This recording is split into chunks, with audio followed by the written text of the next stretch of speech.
ओम शांति। 10 अक्टूबर 2024 की साकार मुरली।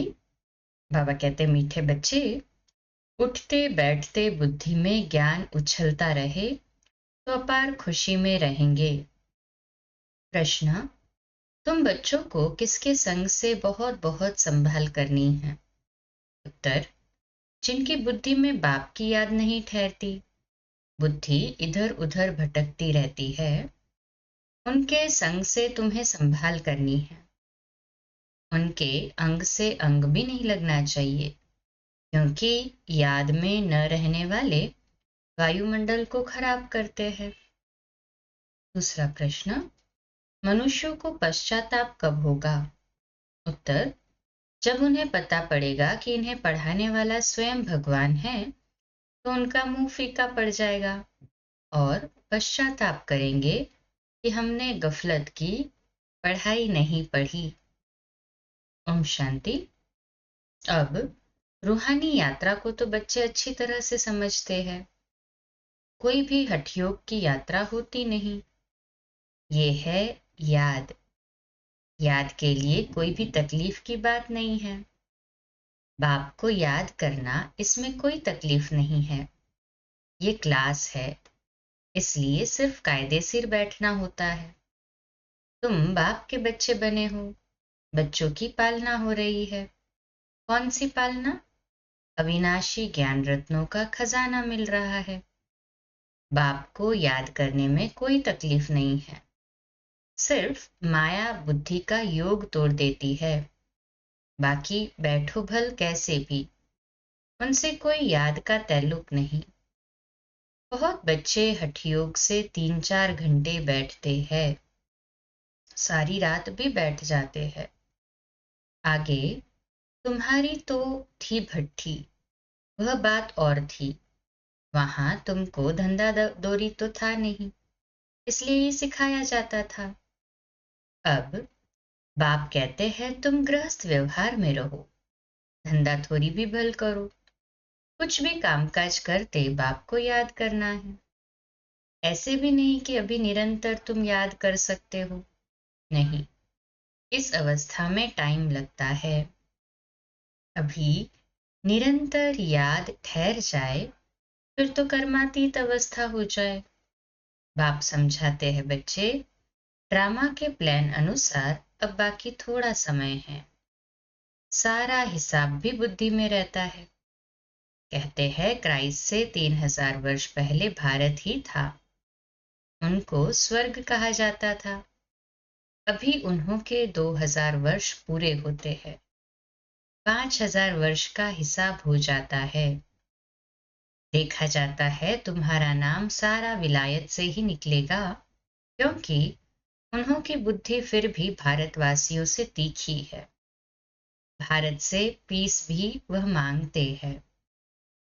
भारतवासियों ने ही लाखों वर्ष कहकर और सर्वव्यापी का ज्ञान देकर बुद्धि बिगाड़ दी है। तमो प्रधान बन गए हैं। वह इतने तमो प्रधान नहीं बने हैं। उन्हों की बुद्धि तो बड़ी तीखी है। उन्हों का जब आवाज निकलेगा तब भारतवासी जागेंगे, क्योंकि भारतवासी एकदम घोर नींद में सोए हुए हैं। वह थोड़े सोए हुए हैं। उन्हों से आवाज अच्छा निकलेगा। विलायत से आए भी थे कि हमको कोई बतावे पीस कैसे हो सकती है, क्योंकि बाप भी भारत में ही आते हैं। ये बात तो तुम बच्चे ही बता सकते हो। दुनिया में फिर से वह पीस कब और कैसे होगी? तुम बच्चे तो जानते हो बरोबर पैराडाइज अथवा हेवन था। नई दुनिया में भारत पैराडाइज था। ये और कोई भी नहीं जानते हैं। मनुष्यों की बुद्धि में ये बात ही बैठ गई है कि ईश्वर सर्वव्यापी है और कल्प की आयु लाखों वर्ष कह दी है। सबसे जास्ती पत्थर बुद्धि ये भारतवासी ही बने हैं। ये गीता शास्त्र आदि सब है भक्ति मार्ग के, फिर भी ये सब ऐसे ही बनेंगे। भल ड्रामा को जानते हैं, फिर भी बाप तो पुरुषार्थ कराते हैं। तुम बच्चे जानते हो विनाश तो जरूर होगा। बाप आए ही है नई दुनिया की स्थापना करने। ये तो खुशी की बात है ना। जब कोई बड़ा इम्तिहान पास करते हैं तो अंदर में खुशी होती है ना। हम ये सब पास कर ये अर्थात देवता जाकर बनेंगे। सारा पढ़ाई पर मदार है। तुम बच्चे जानते हो बरोबर बाप हमको पढ़ाकर ये बनाते हैं। ऊबर पैराडाइज अर्थात हेवन था। मनुष्य तो बेचारे बिल्कुल ही मूंझे हुए हैं। बेहद के बाप के पास जो ज्ञान है वह तुम बच्चों को दे रहे हैं। बाप की तुम महिमा करते हो। बाबा नॉलेजफुल है, फिर ब्लिसफुल भी है, खजाना भी उनके पास फुल है। तुमको इतना साहूकार कौन बनाता है? यहाँ तुम क्यों आए हो? वर्षा पाने। अगर कोई की तंदुरुस्ती अच्छी है परंतु धन नहीं है तो धन बिगर क्या होगा? वैकुंठ में तो तुम्हारे पास धन रहता है। यहाँ जो साहूकार है उनको नशा रहता है।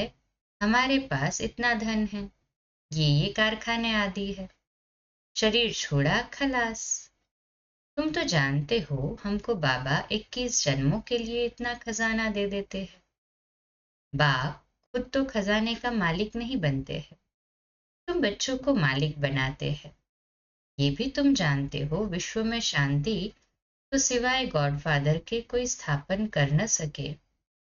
सबसे फर्स्ट क्लास चित्र है ये त्रिमूर्ति गोले का। इस चक्र में ही सारा ज्ञान भरा हुआ है। तुम्हारी ऐसी कोई वंडरफुल चीज होगी तब वह समझेंगे इसमें जरूर कोई ऐसा राज है। बच्चे कोई कोई छोटे छोटे खिलौने बनाते हैं, वह बाबा को पसंद नहीं आते।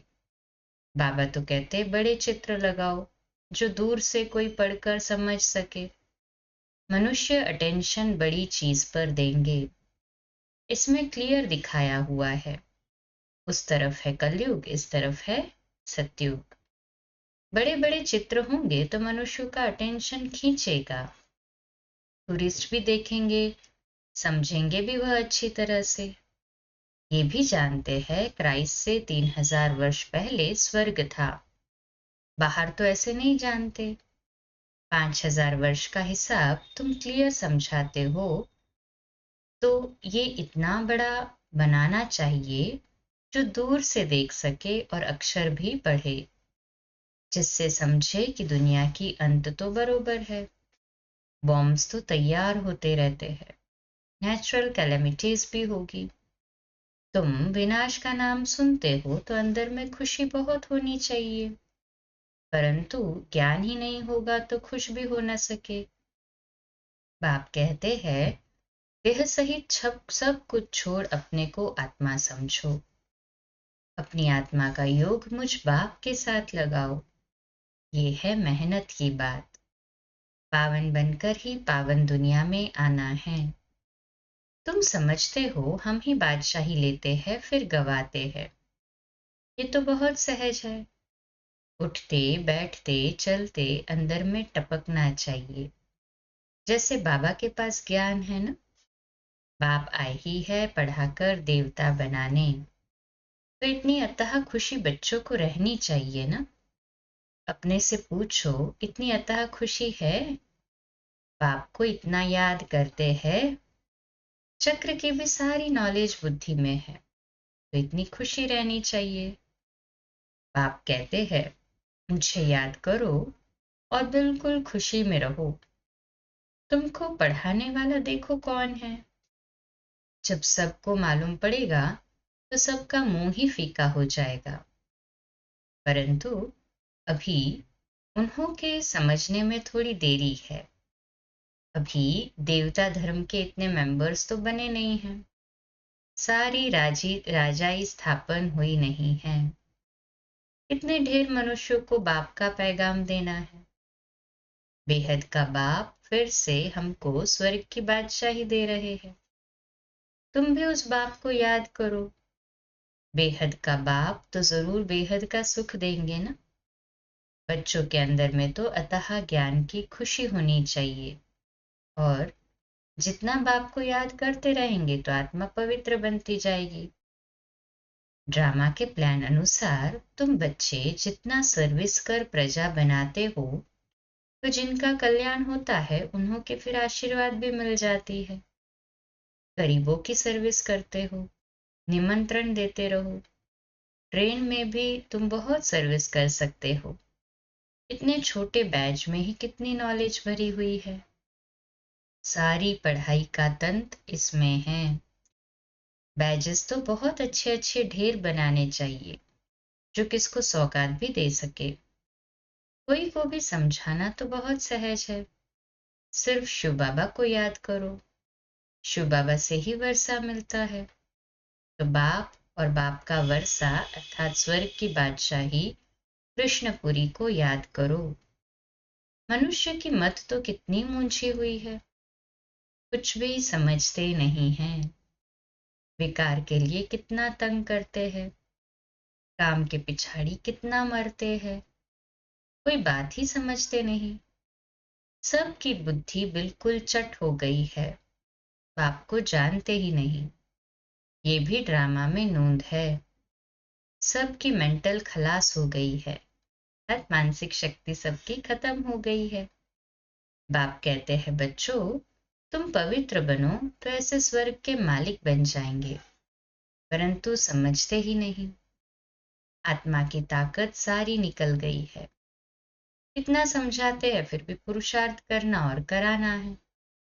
पुरुषार्थ में थकना नहीं है, हार्ट फेल भी नहीं होना है।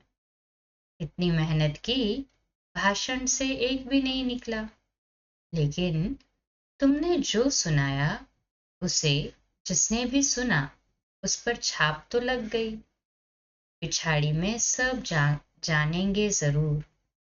तुम बीके की अतः महिमा निकलने वाली है, परंतु एक्टिविटी देखते हैं तो जैसे एकदम बेसमझी की।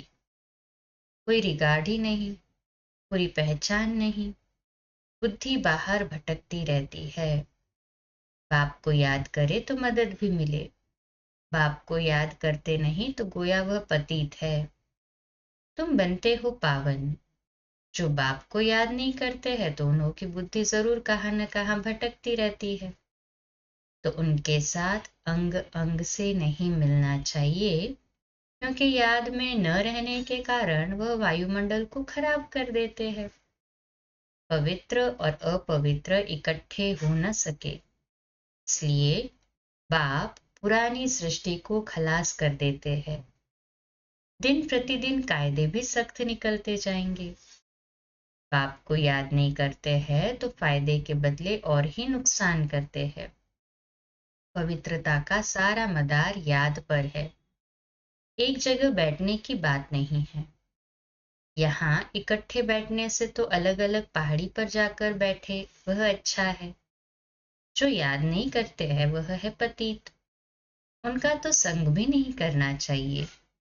चलन से भी मालूम पड़ता है, याद बिगर पावन तो बन ना सके। हर एक के ऊपर पापों का बोझा बहुत है, जन्म जन्मांतर का। वह बिगर याद की यात्रा निकले कैसे? वह गोया पतित ही है।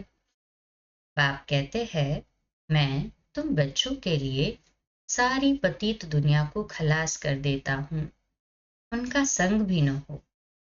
परंतु इतनी बुद्धि नहीं कि किसके साथ संग करना चाहिए। तुम्हारा प्यार पावन का पावन के साथ होना चाहिए, ये भी बुद्धि चाहिए ना। स्वीट बाप और स्वीट राजधानी के सिवाय और कोई याद न आए। इतना सब त्याग करना कोई मासी का घर नहीं है। बाप को तो बच्चों पर अतः प्यार है।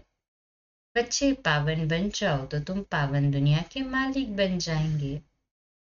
हम तुम्हारे लिए पावन दुनिया की स्थापना कर रहे हैं। इस पतित दुनिया को बिल्कुल खलास करा देते हैं। यहाँ इस पतित दुनिया में हर चीज तुमको दुख देती है, आयु भी कमती होती जाती है। इनको कहा जाता है वर्थ नॉट ए पेनी। कौड़ी और हीरे में फर्क तो होता है। तो तुम बच्चों को कितनी खुशी होनी चाहिए। गाया भी जाता है सच तो बीठो नच। तुम सतयुग में खुशी में डांस करते हो। यहाँ की कोई भी वस्तु से दिल नहीं लगानी है, डबल अंडरलाइन। इनको तो देखते हुए देखना नहीं है, आंखें खुली होते हुए भी जैसे कि नींद हो। परंतु वह हिम्मत, वह अवस्था चाहिए। ये तो निश्चय है कि ये पुरानी दुनिया होगी ही नहीं। इतना खुशी का पारा चढ़ा रहना चाहिए, चुटकी काटनी चाहिए। अरे, हम शिव बाबा को याद करेंगे तो विश्व की बादशाही मिलेगी। हठयोग से भी बैठना नहीं है। खाते पीते काम करते बाप को याद करो। ये भी जानते हो राजधानी स्थापन हो रही है। बाप थोड़े ही कहेंगे दासी बने। बाप तो कहेंगे पुरुषार्थ करो पावन बनने का।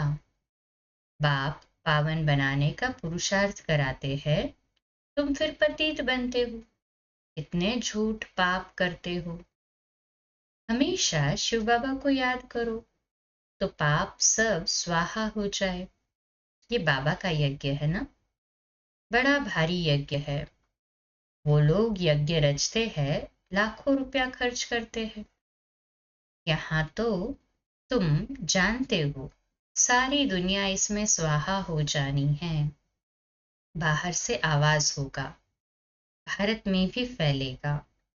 एक तो बाप के साथ बुद्धि का योग हो तो पाप कटे और फिर ऊंच पद भी मिले। बाप का तो फर्ज है बच्चों को पुरुषार्थ कराना। लौकिक बाप तो बच्चों की सेवा करते हैं, सेवा लेते भी है। ये बाप तो कहते हैं मैं तुम बच्चों को 21 जन्मों का वर्षा देता हूँ। तो ऐसे बाप को याद जरूर करना है जिससे पाप कट जाए। बाकी पानी से थोड़ी पाप कटते हैं, पानी तो जहां तहां है। विलायत में भी नदियां हैं, तो क्या यहाँ की नदियां पावन बनाने वाली है? विलायत की नदियां पतित बनाने वाली है क्या? कुछ भी मनुष्यों में समझ नहीं है। बाप को तो तरस पड़ता है ना। बाप समझाते हैं बच्चे गफलत मत करो।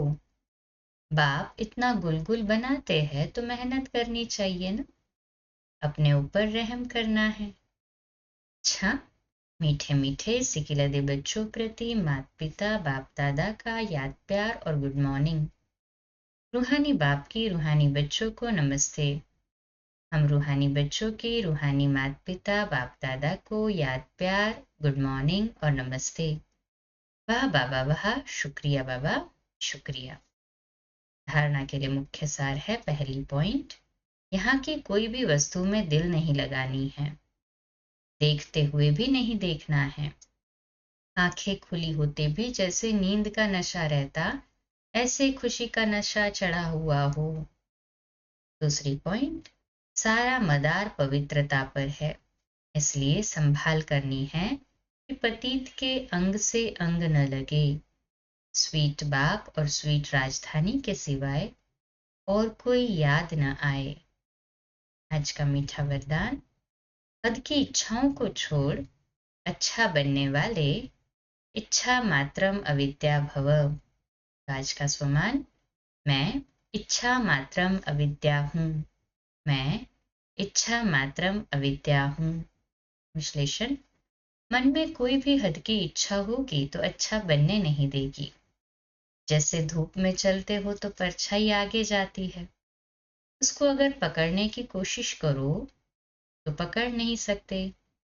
पीट करके आ जाओ तो परछाई पीछे पीछे आएगी। ऐसे ही इच्छा आकर्षित कर रुलाने वाली है।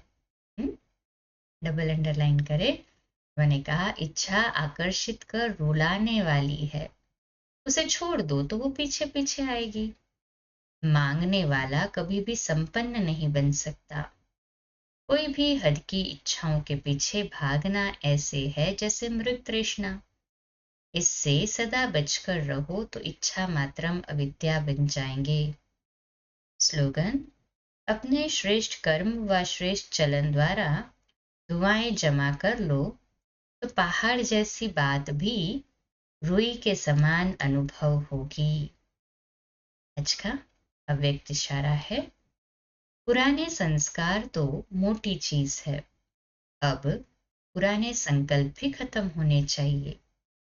पुराने संस्कार उत्पन्न होने का कारण है विस्मृति। विस्मृति के कारण व्यर्थ बातें सहज को मुश्किल बना देती है। कोई न कोई संस्कारों में अगर ये देह का वस्त्र चिपका हुआ है, अर्थात तंग टाइट है, तो उतर नहीं सकता। जब सभी संस्कारों से न्यारे हो जाएंगे तो फिर अवस्था भी न्यारी प्यारी फरिश्ता समान हो जाएगी। अच्छा, कम बोलो, धीरे बोलो, मीठा बोलो, सत्य बोलो, सोच समझकर बोलो। निमित्त भाव, निर्माण भाव, निर्मल वाणी। आज का नया दिन आप सभी को मुबारक हो, मुबारक हो, मुबारक हो। शुभ दिवस। ओम शांति।